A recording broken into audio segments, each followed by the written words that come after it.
Well, good morning. This week we're going to talk about, I don't know what to call this thing.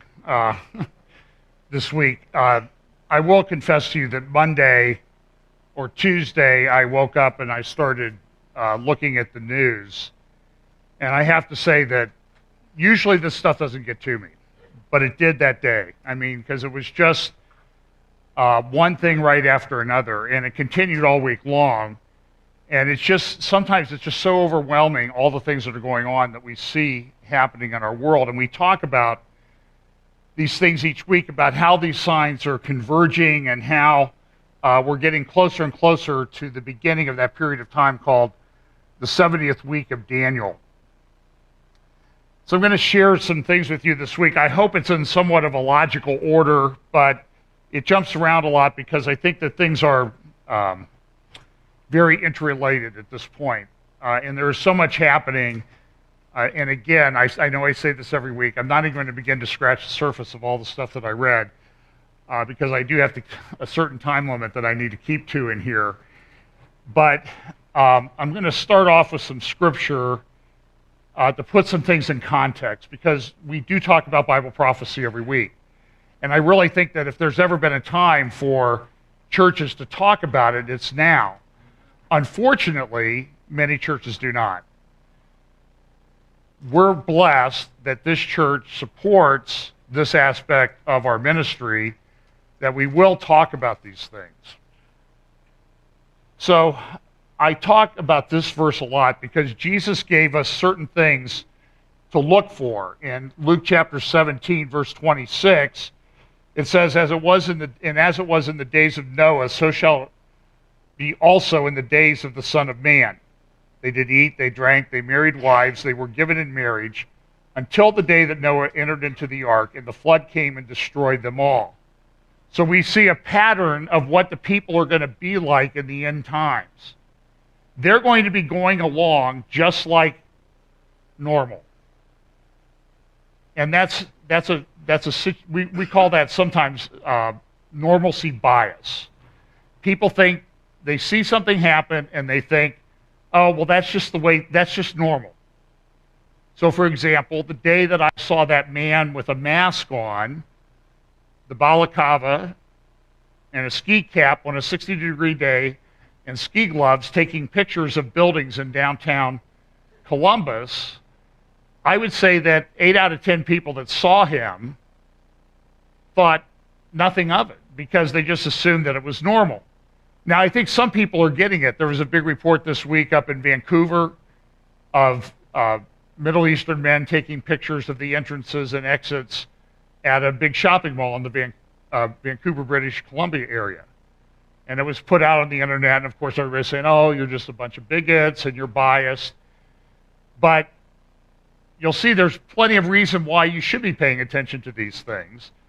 But in the days of Noah, people didn't seem to be paying attention. And I'll talk about that in just a little bit more in a minute. And then likewise, also it was in the days of Lot, they did eat, they drank, they bought, they sold, they planted, they builded. But the same day that Lot went out of Sodom, it rained fire and brimstone from heaven and destroyed them all. And so to the people that aren't paying attention, these events of the end times will come. It says Jesus comes as a thief in the night. But it says you believers who are paying attention, he shouldn't come as a thief in the night because you are paying attention. Now, unfortunately, evangelicals and evangelical leaders are twisting what Jesus said. I'm going to play a 4-minute clip of Russell Moore. He is the head of the Southern Baptist Ethics and Religious Liberty Center, I think it's called.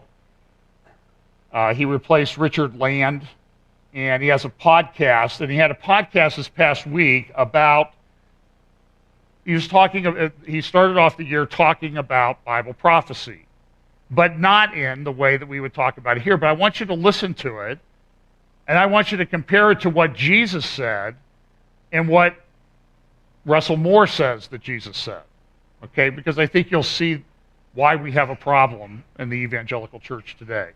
So here's Russell Moore. I think that what we should be looking for are the signs of the times, but I mean that in a very different way from probably what you're accustomed to hearing if you've been in Christian life for very long, or certainly what I was accustomed to hearing growing up in a Christian church. Now, he starts off saying, this is going to be different than what you're used to hearing, that you've heard all your life in churches. That ought to be red flag number one. Now listen to what he continues.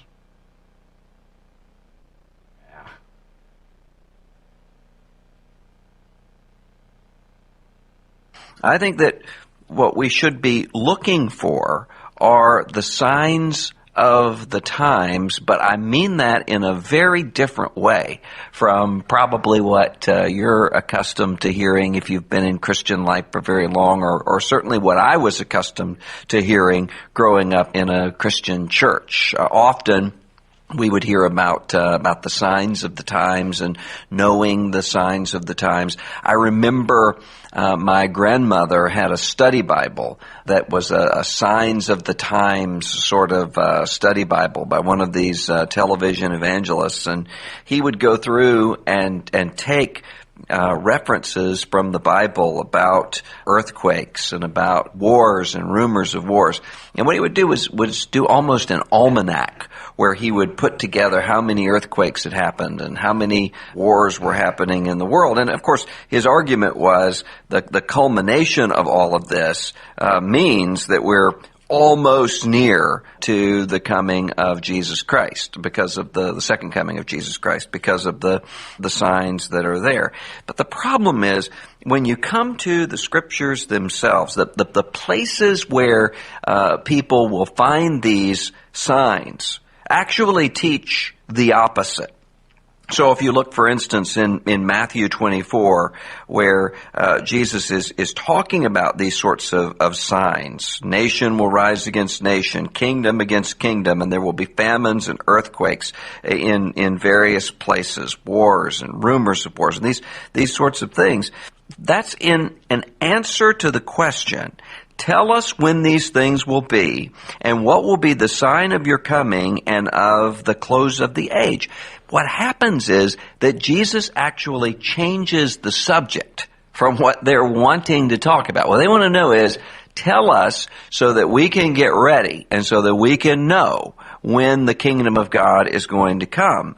And Jesus turns to a very different question.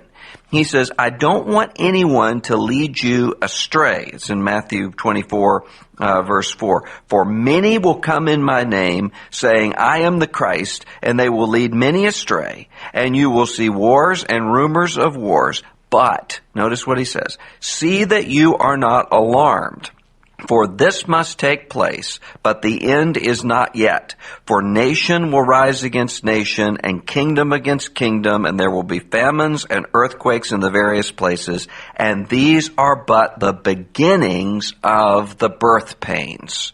Now, sometimes people will come along and say, the scripture says, as it was in the days of Noah, so it will be in the end times. And so what sometimes people want to do is to go back and to say, well, what was happening in the day of Noah? You have violence and you have bloodshed. Or as it was in the days of Lot. Well, what was going on in the days of Lot? You have sexual immorality and sexual anarchy. And sometimes with that, there's almost this understanding, if you just had a chart and if you just marked all of those things, then you're going to be able to predict when the end is and when the end times are. Of course, that's exactly the opposite of what Jesus is teaching. What's he saying?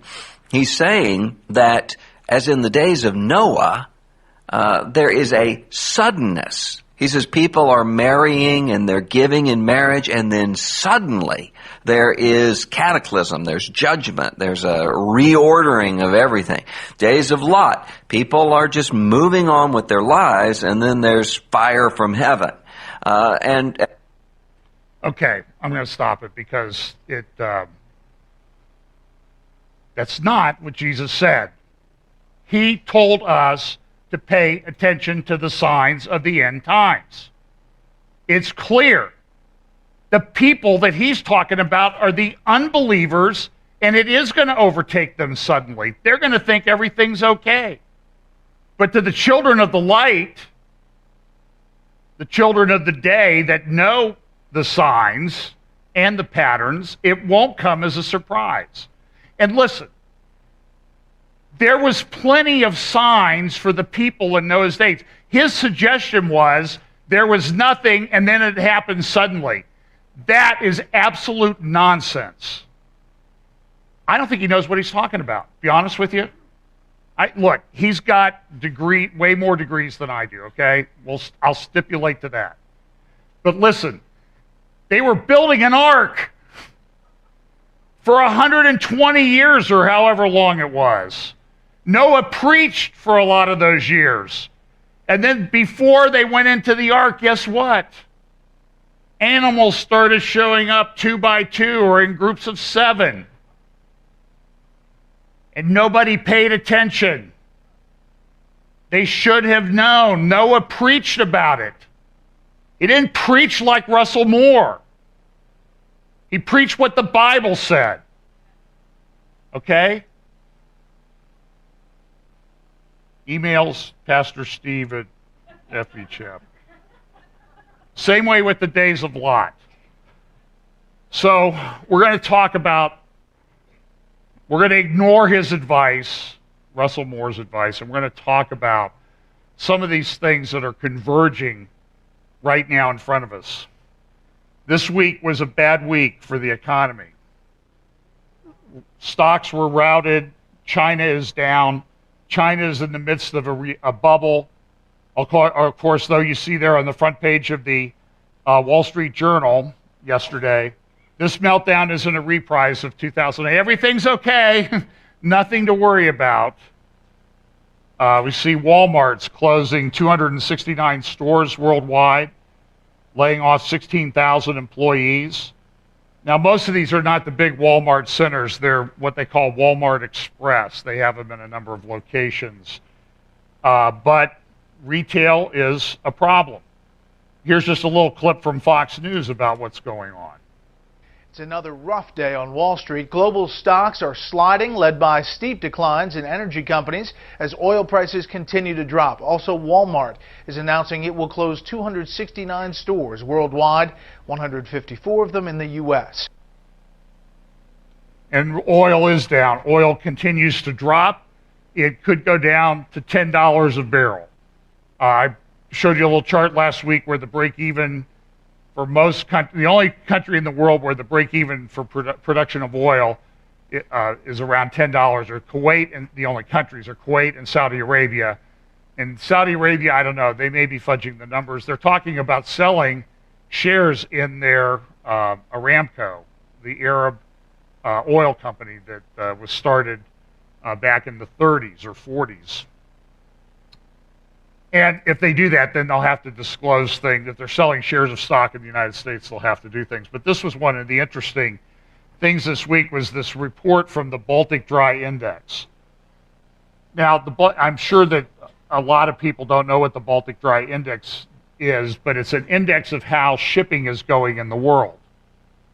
And one of the interesting things was late last week or early this week, there are a number of websites. You know, the interesting thing about the web is all the information that's available.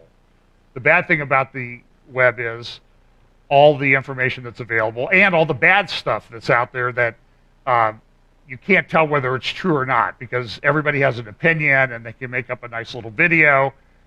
And but the Baltic Dry Index is a recognized shipping indicator of movement of goods worldwide. There's a website called vesselfinder.com.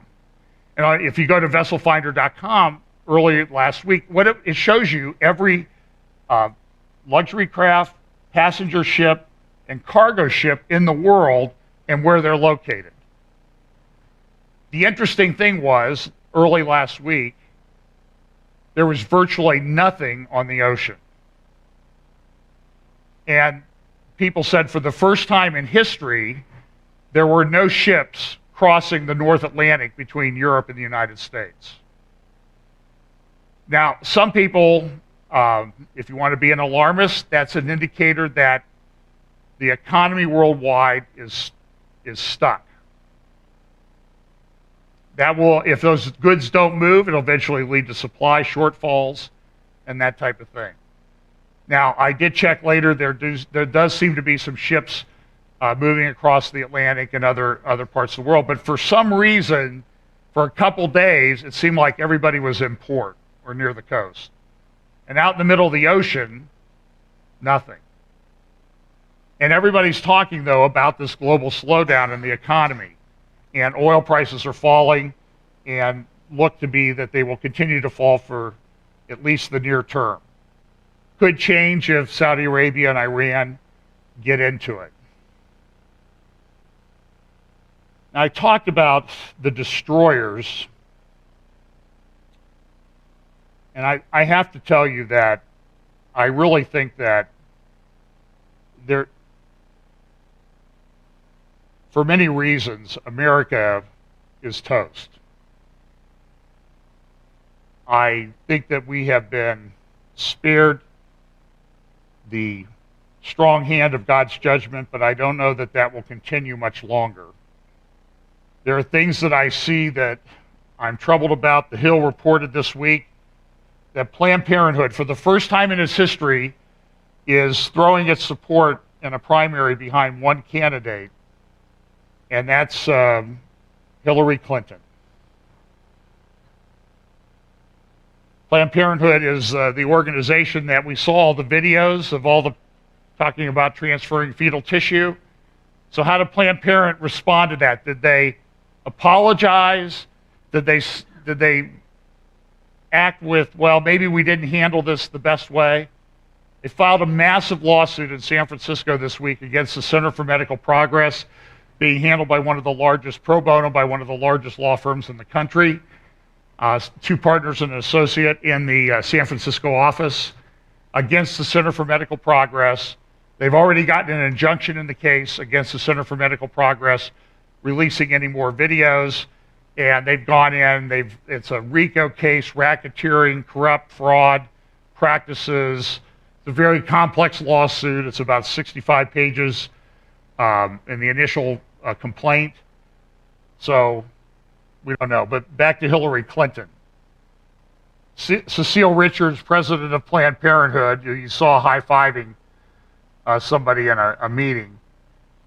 Oh, and part of the lawsuit, by the way, is that these people actually went into our meetings and they recorded or took our materials. And they did it as a result of fraud.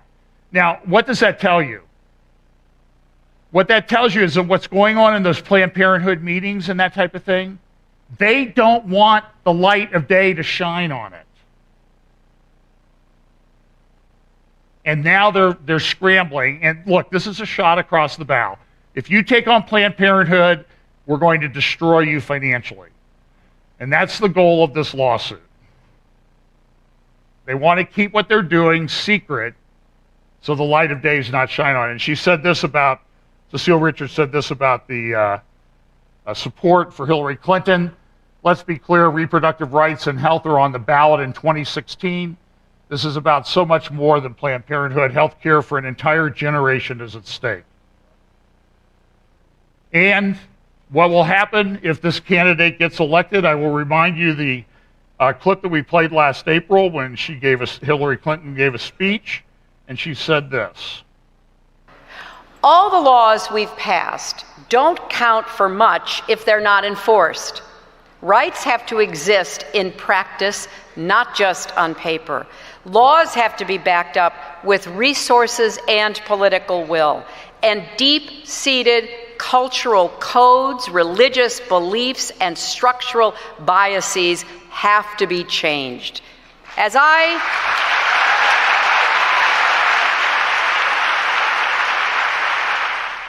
America moves forward when all women are guaranteed the right to make their own healthcare choices, not when those choices are taken away by an employer like Hobby Lobby. And we have to have leaders who recognize that the time has come. Yet there are those who offer themselves as leaders who take a very different view, who offer themselves as leaders who would defund the country's leading provider of family planning and want to let health insurance companies once again charge women just because of our gender. Well, that's where they're going. Time has come for all of you religious bigots to change your minds, or we're going to force it down your throats. I think that's what she's saying, and I don't think it's an overstatement to say that. And we see these clips, and that's why I play the clip. I know it's painful. I play the clips of these people so you can actually, so I won't be accused of misquoting them. You hearing them in their own words. Religious beliefs have to be changed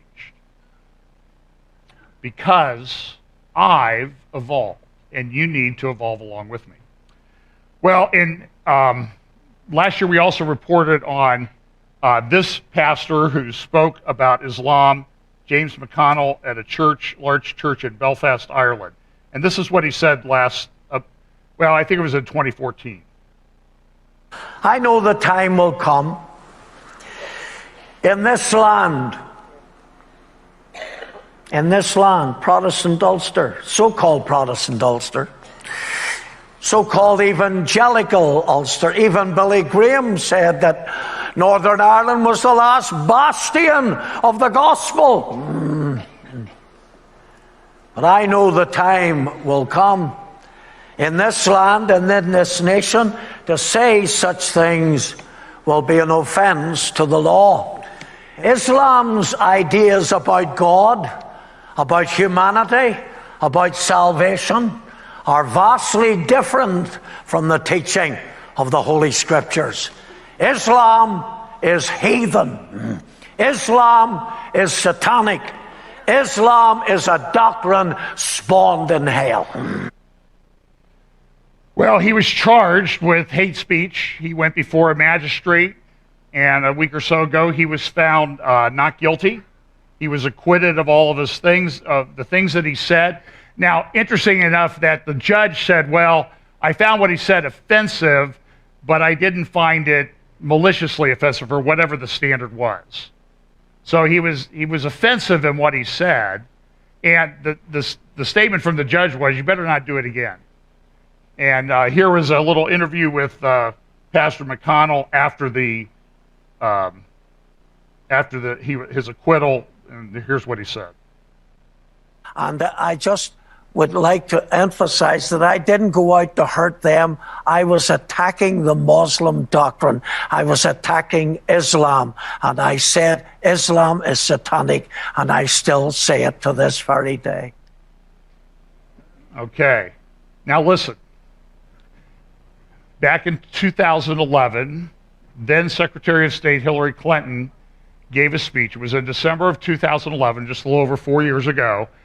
And she talked about this resolution, Resolution 1618 of the United Nations, initially adopted by the Human Rights Council, and then in November or December of 2011, it was adopted by the UN. And it's titled Combating Intolerance, Negative Stereotyping, and Stigmatization of and Discrimination, Incitement to Violence, and Violence Against Persons based on religion or belief. Now, this was proposed by the OIC, 57 member states, Organization of Islamic Countries. So what do you think, what religion are they trying to protect anybody from speaking negative against? Islam. And then here's what Hillary Clinton had to say in 2011.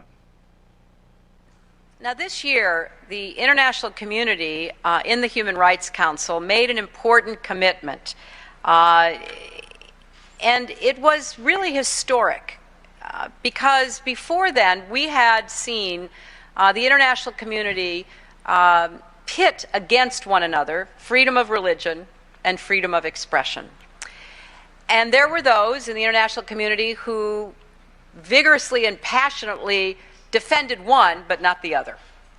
And our goal in the work that so many nations represented here have been doing with the adoption of Resolution 1618, and then again last month in the General Assembly's third committee, was to say we all can do better. And this resolution marks a step forward in creating a safe global environment for practicing and expressing one's beliefs. In it, we pledge to protect the freedom of religion for all, while also protecting freedom of expression. And we enshrined our commitment to tolerance and inclusivity by agreeing to certain concrete steps to combat violence and discrimination based on religion or belief. Well, and then a few months later, the Geneva mission of the Department of State, the United States Department of State, in Switzerland, where the UN Human Rights Council meets, issued this press release at the invitation of Secretary of State Hillary Clinton. Representatives of 26 governments and 4 international organizations met in Washington on December 12 to 14, 2011 to discuss the implementation of UN Human Rights Council Resolution 16/18 on combating intolerance. So that's sort of an affirmation of what Hillary Clinton's remarks were at the beginning of that conference that I just played for you. Now, you need to understand that there are 4 stages of jihad. We always talk about terrorism. That's one stage.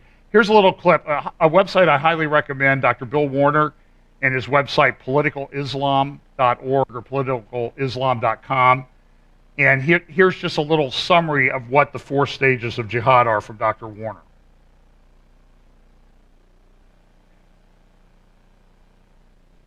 Well, hang on here.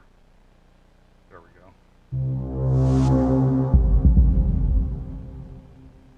We're at a time in history when there has been a jihad in Paris, followed by a jihad in San Bernardino. But of course, we don't read about jihad in the media, we hear about terrorism. Well, terrorism is the wrong word to use because there's an entire doctrine of jihad. There's the jihad of murder, which we've experienced in San Bernardino and Paris, the jihad of speech, the jihad of writing, and the jihad of money.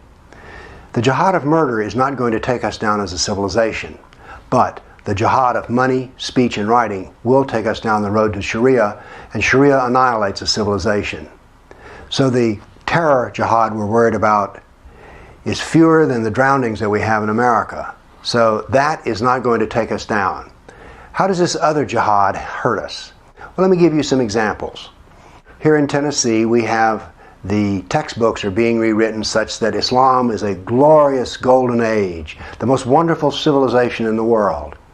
Whatever truth there may be in that, everything about Islam in these textbooks is a half-truth. Now, what's worse about these half-truths is they cannot be challenged, because you see under the Sharia, the doctrine of Islam is not to be discussed by the kafir, the non-Muslim. So the jihad being waged through the writing in textbooks is harming us far more than the one jihad we've had here in Tennessee. Well, there's been 2 actually. But the jihad of murder is not taking down an entire generation of students. Then we have the jihad in the universities, where it's jihad of the money. Georgetown University, for instance, is owned by the Saudis. Many other university departments have sold out to varying degrees as well. Having spent 8 years in the university, let me assure you that not only can you rent a department, you can buy a department. And that is being done in the universities across America. That jihad is far worse because it brings about the Sharia, which means we are prohibited from having an open and honest discussion about Islam. Then we have another kind of jihad of speech that is occurring here in Tennessee, and it occurs across the United States. They're called religious dialogues. Now that sounds wonderful, doesn't it? We'll get together, we'll talk. But you see, there's some rules to these religious dialogues when the minister, the rabbi, and the Muslim get together, and that is, nothing will be said that will cause any kind of discomfort by the Muslim. So these are not debates or real honest discussions. These are all make nice. This is a form of jihad because Christianity and Judaism are being subjugated by the Sharia, by the jihad of speech and by the jihad of the pen. So, terror, the jihad of murder, is not a serious challenge to our civilization. Now, by the way, I'm not minimizing the suffering by the individuals and their families, but as a civilization, we're not being harmed by the jihad of murder. It is the jihad of writing, the jihad of speech, the jihad of money. That is what will kill a civilization, and that's what the headline should be about. How we're losing our ability to teach and learn about Islam in the schools and including the grade schools of America. So you might check out, there's a lot of information at politicalislam.com that's very helpful. Of course, we had parts of this speech the other night, the State of the Union, which, well, I have to play a little bit of it just because you would be disappointed, I know, if I didn't. America's been through big changes before, who promised to restore past glory if we just got some group or idea that was threatening America under control. Will we respond to the changes of our time with fear, turning inward as a nation, turning against each other as a people? When politicians insult Muslims, that doesn't make us safer. That's not telling it like it is. It's just wrong. It diminishes us in the eyes of the world. It makes it harder to achieve our goals. It betrays who we are as a country.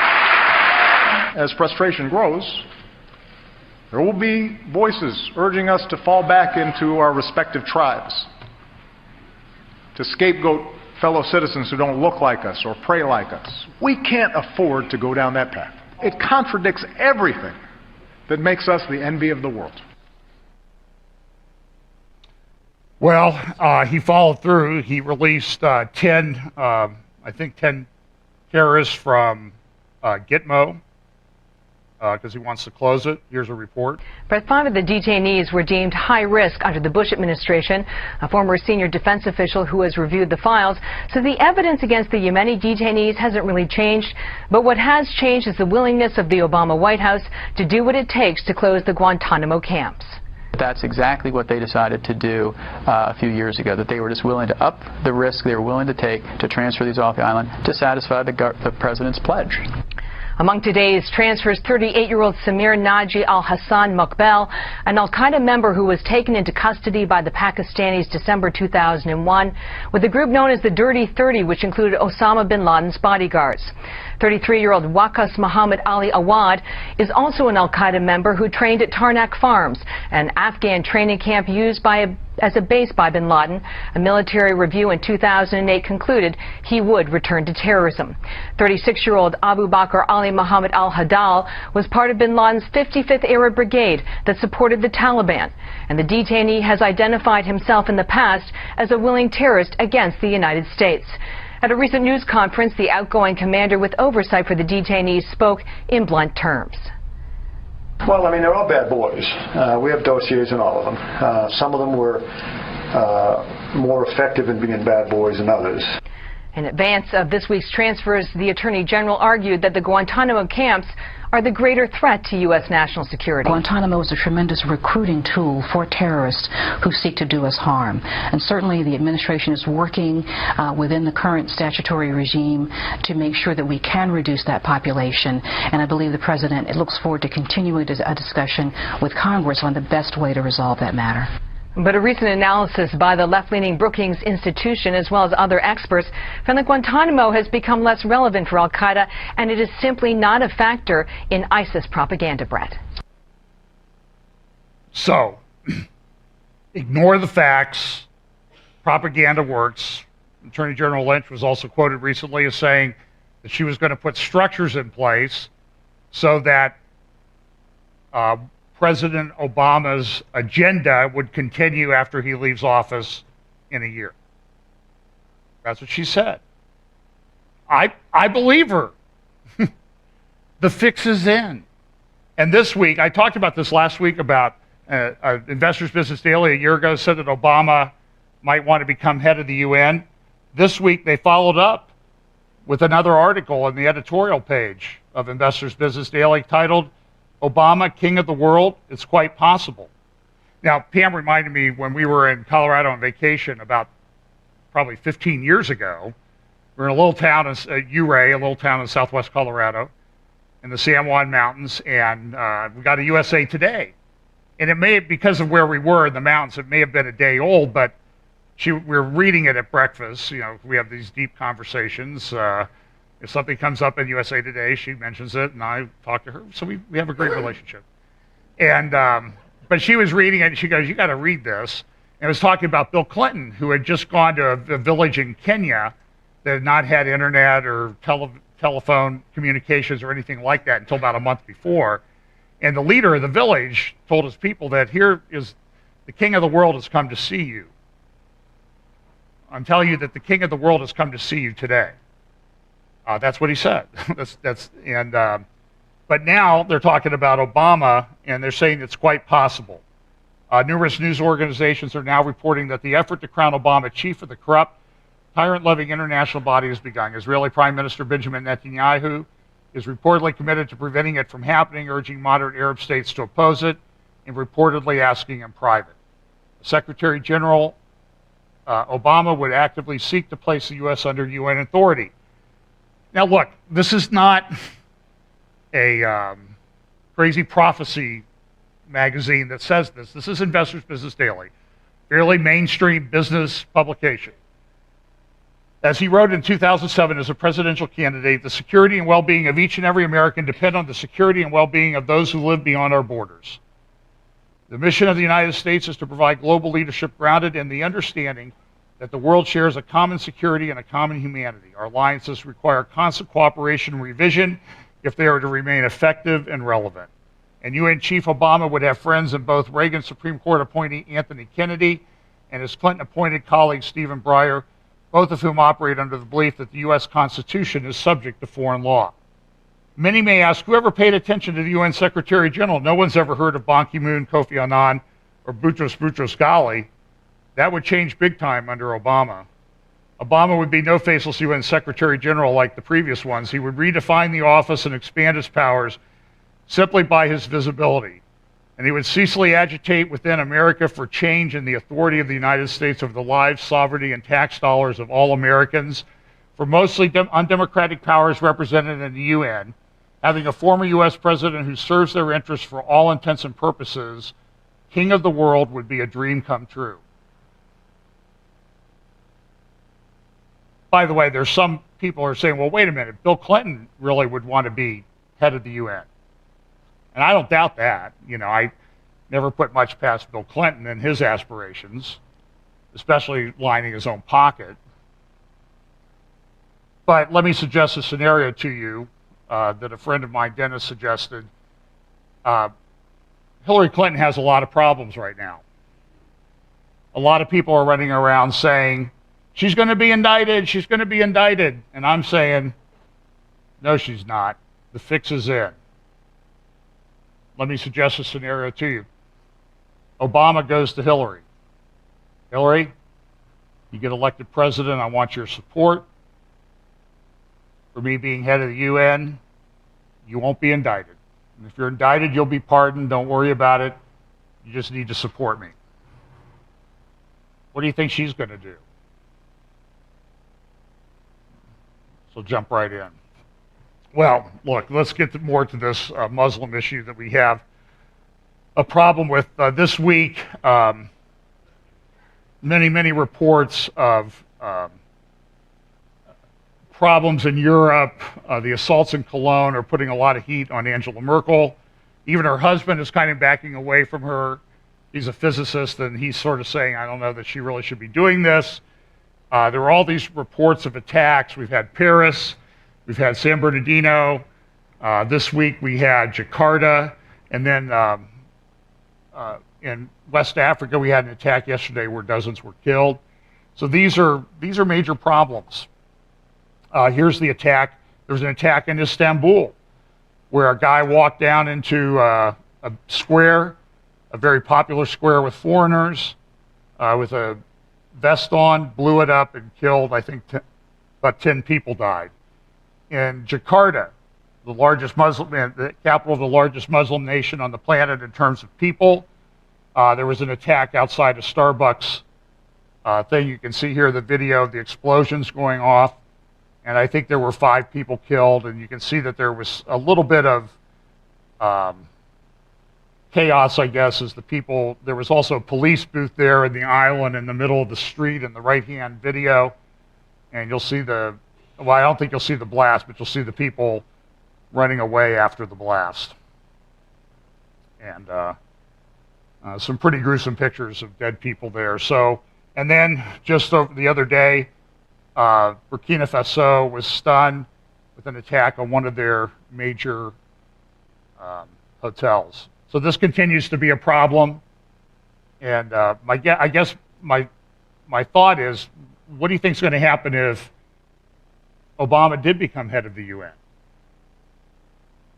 What do you think they do with Resolution 1816? Remember, they already have House Resolution 569 that was introduced by 82 or 84 Democrats in December that talks about we need to stop this anti-Muslim rhetoric. We need to prosecute hate crimes. And the Attorney General saying that the agenda of Barack Obama is going to be kept in place after he leaves. They're going to structure the Department of Justice to do that. Well, on to China. This is a review in the Wall Street Journal yesterday of a book called One Child, the story of China's most radical experiment. Now, look, China is in major economic meltdown. They have a real estate and debt bubble that is really out of control. They've suspended trading in some stocks up to 20% of what stocks traded on the Chinese exchange. You can't trade on. You can't sell them. Or if you own a certain percentage of stock, you're stuck. And you may be stuck for 2 or 3 years with that stock before you can sell it. Because what are they doing? They're trying to create the illusion, the propaganda that everything is okay. But look at what this book, One Child, says. Here's a couple in the review of this book in the Wall Street yesterday. It says this. And we've talked a lot about the demographic collapse of China and what's going to happen. And between China and India, there may be 200 million men soon that have no prospect of a spouse. Now, that has a significant, that number is related to, there's a 200 million number used in Revelation. Is that what the number is? I'm just suggesting to you is that there's some correlation there. And we know the kings of the East will come against Jerusalem in the last days. And what do you do with unmarried men? And I'm sure you can ask Ray afterwards. There are a lot of unmarried men in China, are there not? Today, the one-child policy has left in its wake a ballooning population of pensioners with few workers to support them, and thanks to sex-selective abortions by couples intent on getting a son, millions of men who are likely doomed to bachelorhood. In less than a decade, Ms. Fong writes, there will be more Chinese bachelors than Saudi Arabians, more Chinese retirees than all Europeans. That has a huge impact on a society and an economy. By 2100, now listen, every now and then I quote from a secular source that talks about what's going to happen in 2050 or 2100. Just because I quote from it doesn't mean that I agree that we're all going to be here in 2100, okay? I don't know. At this point, I don't think so. I'm pretty sure by 2100, I'm not. Okay? I would be 146. So, unless those transhumanism people come up with, in addition to the 4 artificial joints I already have, there's a lot more stuff is going to need. I can just tell you day by day, there's more and more stuff needs fixed. By 2100, according to one demographer, China's population is projected to decline to around 500 million from 1.4 billion. Do you understand what the impact that this would have? And most scholars believe that the latest switch to a two-child policy is unlikely to spark a significant baby boom. No other country has ever shed this much of its population without the aid of warfare or pestilence, writes Ms. Fong.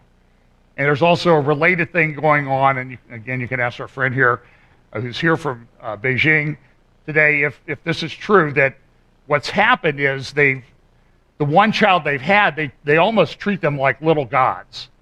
And it's causing a very corrupt, self-centered society to be created. Would you agree with that, Ray? Okay. You can correct me if I'm wrong afterwards. And now to Europe. Couple articles this week and some significant publications about the collapse of Europe. Now, a lot of people talk about Europe, and that's the seat of the final Babylon and that type of thing. It's possible that it may be. We'll just have to see how it plays out. I personally don't lean that way anymore, but again, I think that rather than be dogmatic about it, we need to just let things play out. But I want you to know that right now, Europe is a mess. And in Mosaic magazine, Dennis Johnson, a great British historian, wrote an article yesterday or this week called "Does Europe Have a Future?" It's both a continent and an idea with an alternately heroic and ignominious past, and until recently, an inevitable present. Can the heart of the West survive the 21st century? I want you to listen to some of the things that Dennis Johnson says about this. He was interviewed on Dennis Prager. I don't know if you can find that online. I think it was this past week he was interviewed. Europeans are now faced with questions they have hitherto preferred to dodge. Are Europeans ready to fight for Europe? What is the place of Islam in a post-Christian Europe? Or to look at it from the jihadist point of view, what is the place of Europe in a fast-expanding and globalized Islam? Is 21st century Europe still the heart of Western civilization, or is it changing out of all recognition? However one answers those questions, a brave new world seems to be emerging in which Europe becomes the theater where the clash of civilizations is played out. So far, the signs that this encounter will be no more peaceful than it has been in the Middle East. From the political religions of communism, fascism, and Nazism, with their personality cults, to the religious politics of Islamism with its own personality cults, we are now living through a period of unprecedented polarization between Western civilization and its enemies. And I might add, between God's truth and the rest of the world. It is really playing out on the world stage as we watch week by week. At just this moment, to complicate the picture, the West, and Europe in particular, has largely abandoned its patrimony. Philosophy no longer offers a defense of Western values against the insidious onslaught of despotism from without and nihilism from within. That sounds like your average American mainstream university campus.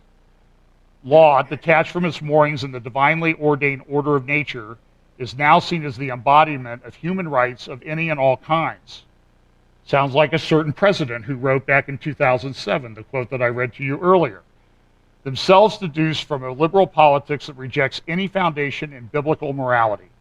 The hurricane of relativism has swept all before it, bending to breaking point the mighty tree of Western civilization, hollowed out by self-hatred and weakened by the loss of its religious roots.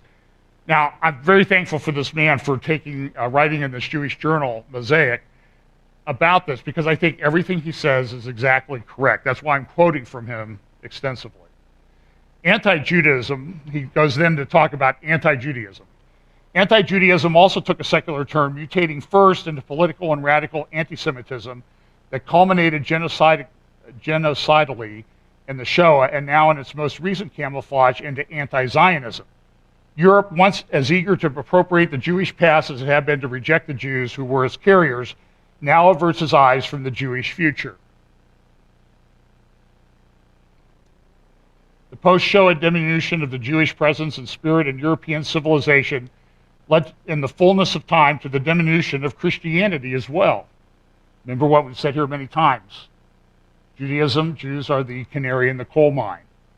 What happens to them will happen to Christians. Since 1945, the established Protestant churches have fallen into desuetude. A generation later, the Catholic Church is now also in long-term decline. The eclipse of Christian Europe, bringing with it the eclipse of the God of Abraham and Isaac, thereby casts the whole history of liberty into shadow. Slowly but surely, it is dawning on Germans that they have embarked on social and demographic experiment that will have very long-term consequences indeed. In 2014, before the migration crisis, Germany had already absorbed well over a million immigrants of all kinds. That's many, many more times than we, on a per capita basis, than we have here in the United States. Within that total, the overall majority will be Muslims, including from Syria and other war-torn regions. For Germany, absorbing immigrants on the scale of the recent migration crisis is a challenge of an entirely new order, and there is little reason for optimism. Integrating non-Germans on this scale is a challenge of an entirely new order. But today, just as the Holocaust is moving beyond living memory, the nation's long-term stability has been suddenly thrown into doubt. So for anyone seeking to grasp the demographic implications of Islamic immigration into Europe, the British example may be even more illuminating. Listen to this. Between 2001 and 2011, census figures show an exponential growth in the proportion of Muslims in some British cities. In Manchester, for example, by as much as 122%. The growth is even more dramatic when we consider the youngest cohort. In 2011, 35% of children under 15 in Birmingham, the UK's second largest city, were Muslim. And that figure can be assumed to have risen much higher since then. That was 5 years ago. In brief, the Islamization of Europe is not a myth or a figment peddled by the far right, but will soon become a reality in many European cities. It is against this background that the present migration crisis takes on an ominous significance.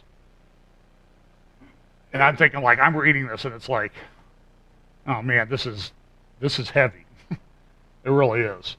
Just as the practice of European Christianity seems to be falling off a demographic and spiritual cliff, Islam is advancing by leaps and bounds. It is not only a matter of mass migration and high birth rates. Increasingly, it will also be a matter of mass cultural, religious, and political influence. This is what the Muslim Brotherhood dreamed about when it was formed in 1928. And it's unfolding in light of our eyes. And so exactly how this plays out in the Bible prophecy yet, I guess, is a subject for much further discussion. Because I do think it maybe casts a different light on how the scriptures maybe will play out in a real world. You know, the book is being unsealed in Daniel, and so the people who are paying attention will understand. So we need to be paying attention to these things. Should Europeans acquiesce in this Islamization of their continent, or should they be rather be attempting something far more ambitious and therefore much riskier, namely the Europeanization of Islam?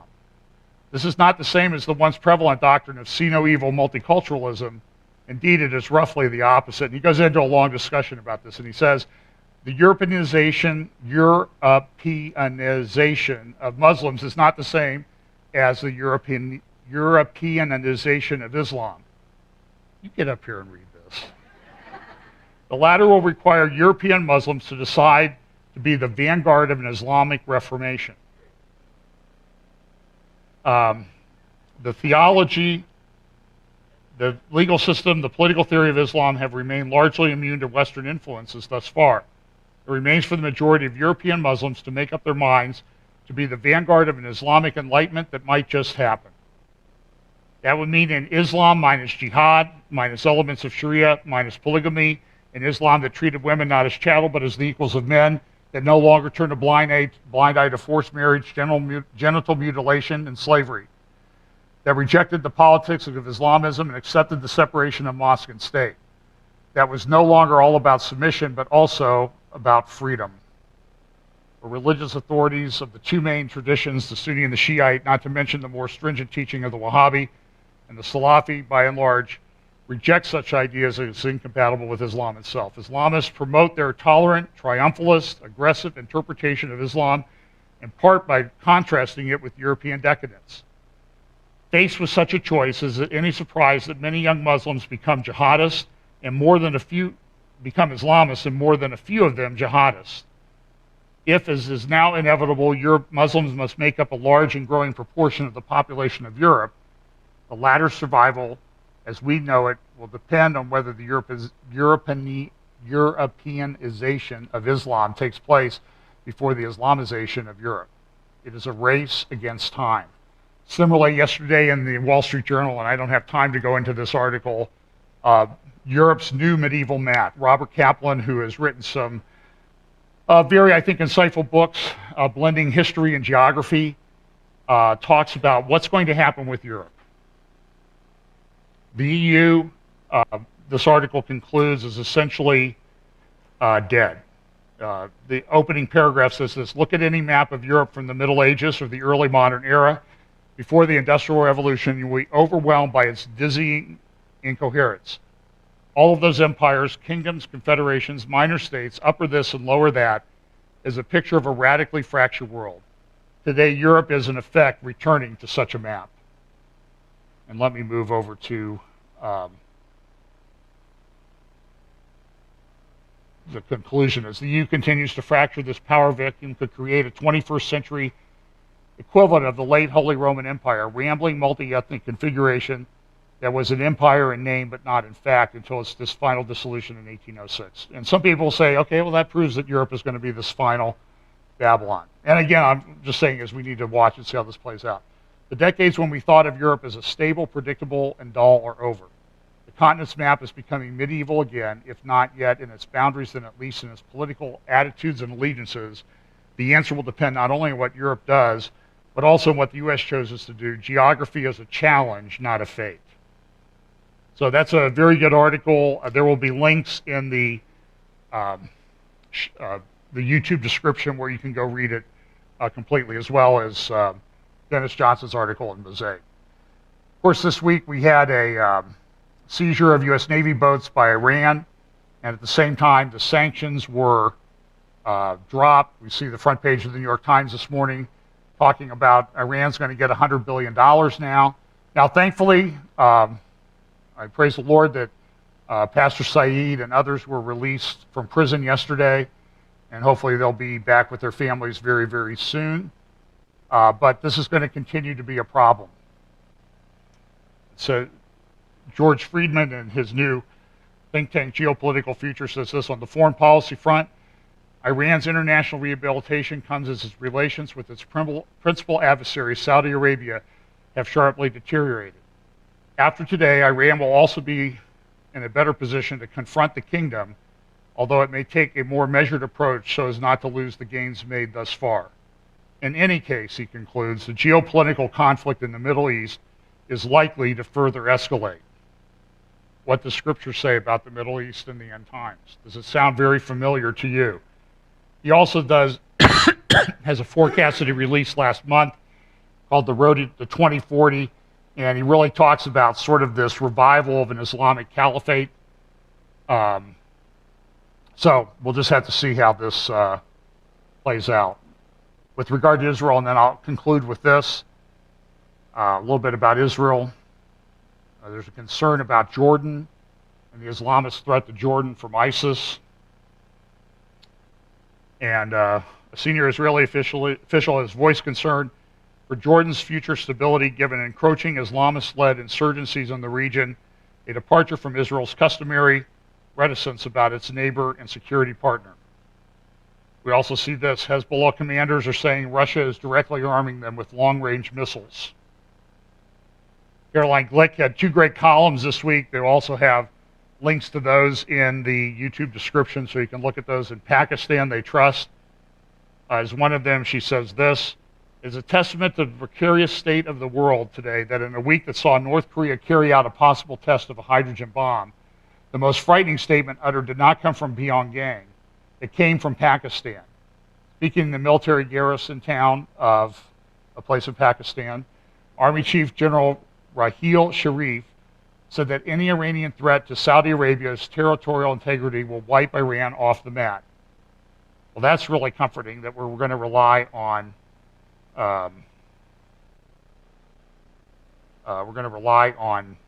Pakistan to solve our problems.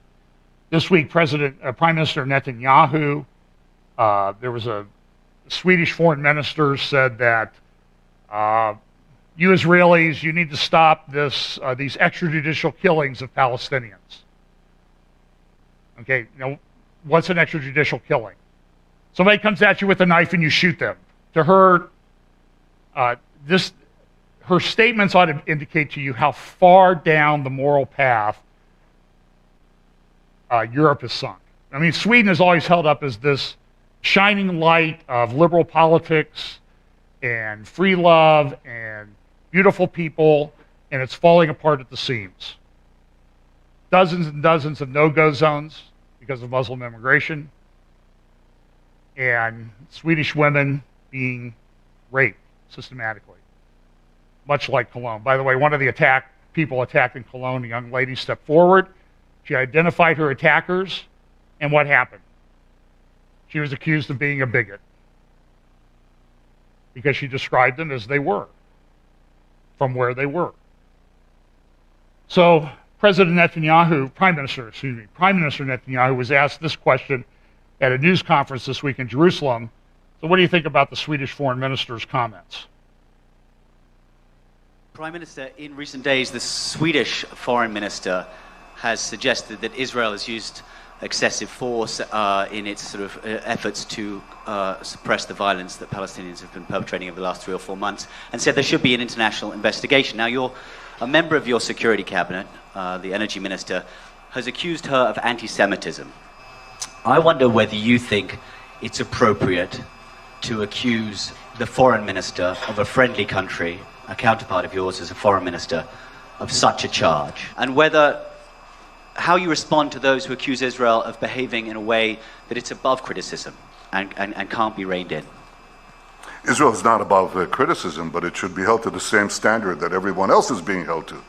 I think what the Swedish foreign minister said is outrageous. I think it's immoral, it's unjust, and it's just wrong. I mean, people are defending themselves against assailants wielding knives who are about to stab them to death, and they shoot the people? And that's extrajudicial killings? So why is San Bernardino not extrajudicial killings? And the other day in Paris, a knife-wielding terrorist was shot to death. Is that extrajudicial killings? Does the Swedish foreign minister suggest that there be examinations of what happened there in Paris or in the United States? This is definitely wrong, and it singles out Israel in an absurd way. This is, I don't know if this is, I don't want to call it by other names. I'll just say this is an absurdity. And it's outrageous. But not anti-Semitic. Sorry? But anti-Semitic? I haven't examined the motives of this or that minister. I just tell you, it's outrageous, it's immoral, and it's stupid. Okay. Okay, I think we know where he stands. He's also, this is reported this week, he's endorsed the bill largely at left-wing national government or NGOs. They're non-government organizations. Caroline Glick has an article, and I'll close with this, just because, surprise, we're a little bit over. But her column is titled "The Obama Administration's Most Covert War."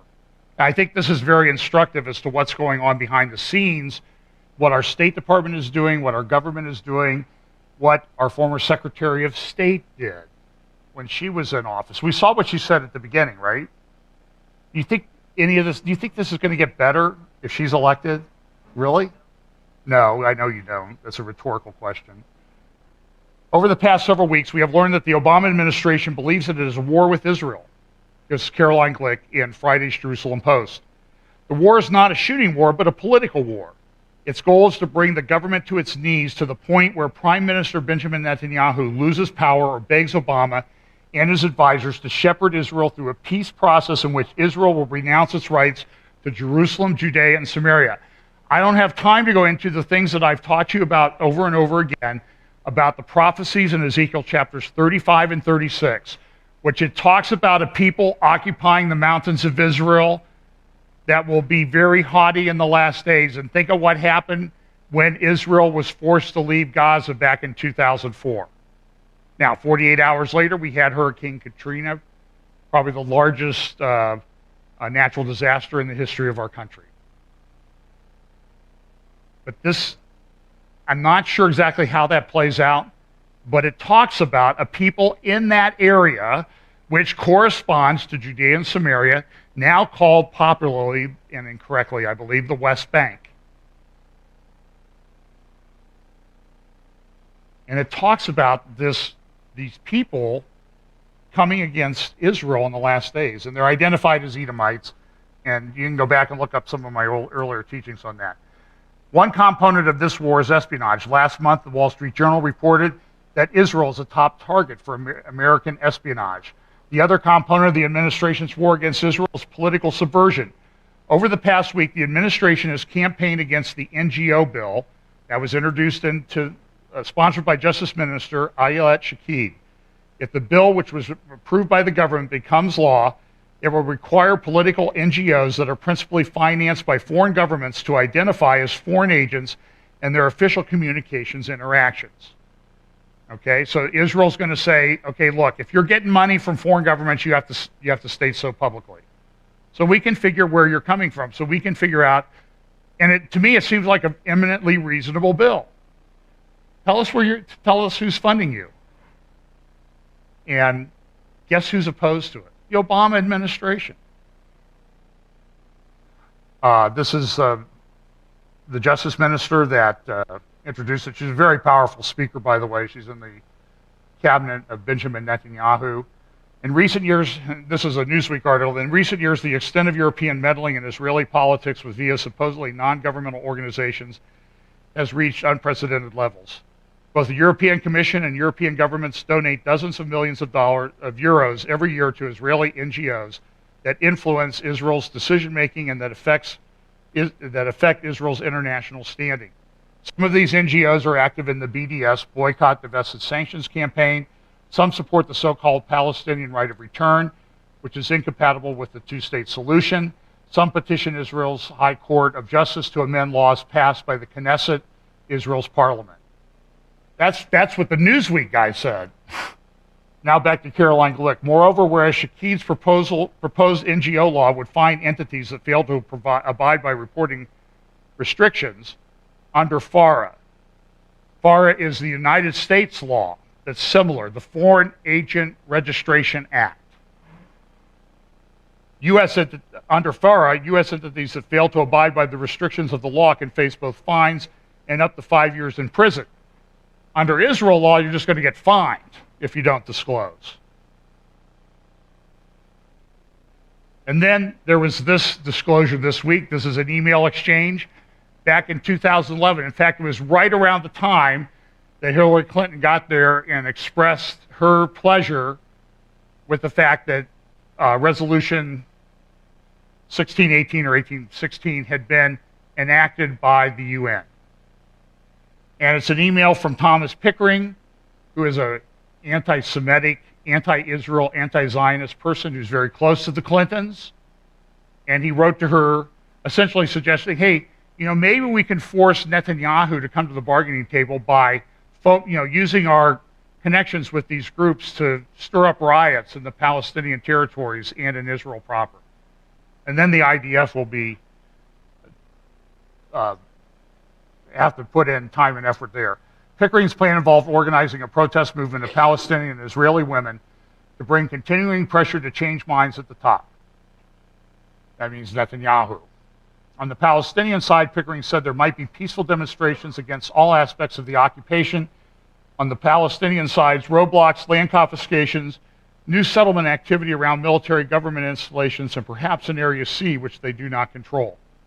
These actions, Pickering wrote, could create the kind of action which no army can easily use force to deal with all and only women demonstrating peacefully under the eyes of the world. The changes are much less force will be used against them, since that action has its own consequences. In other words, let's create propaganda to do this. And I will play a little bit of this next week.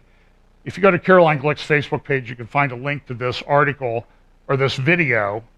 It's on Vimeo, and I'll just tell you what the Vimeo is about, or the video is about.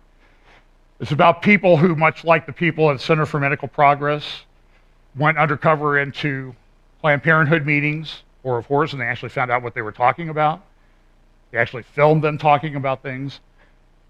These people went in and filmed left-wing government organizations that are protesting on behalf of the Palestinians. And what they found, one of the examples that they use is they found that Palestinians every now and then will sell land to Jews in Israel. I mean, I know it's a horrible thought that something like that could happen. I know it tears apart the fabric of society that might happen. But what these left-wing organizations do is they then report the Palestinians who've done so to Palestinian organizations that will take care of the problem. And you see there's it's in subtitles, but you see these calls they make to people. They want to ask them questions about, do you identify these people? Click. I'm not going to talk about it. Click. So the people who want free speech don't want to talk about it. And it's a problem. Look, folks, I I thought long and hard about how to conclude this. Yeah, Ray.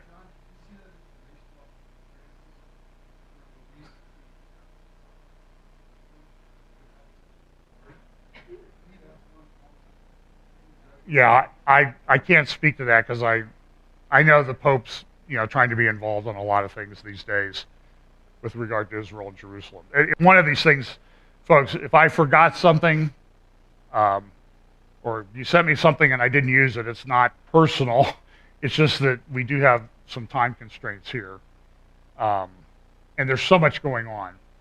And so I tried to figure out, how do I conclude this? So I'm going to go back to a passage that I've used a few times before, and that's Ezekiel chapter 9. In Ezekiel chapter 8, Ezekiel's taken through the temple. And remember, the pattern of what happened to Israel before the Babylonian captivity will be the pattern of what happens in the church at the end. There will be judgment. Judgment begins in the house of God.